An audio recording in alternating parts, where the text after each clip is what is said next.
Hey everyone, welcome back to the channel.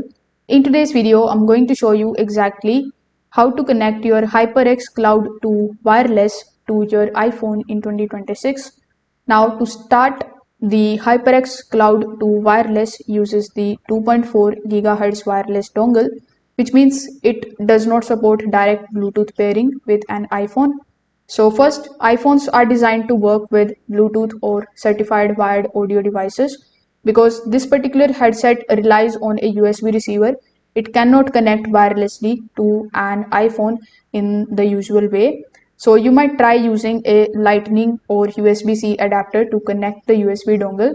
However, in most of the cases, iOS does not properly support these gaming receivers, so the connection may fail or not produce the audio.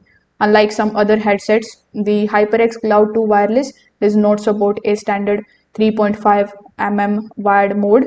This means you can't switch to a wired connection for iPhone users.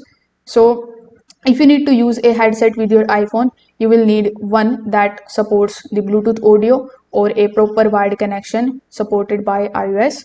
So if this video helped you understand this, make sure that you like this video and subscribe to the channel. Thanks for watching.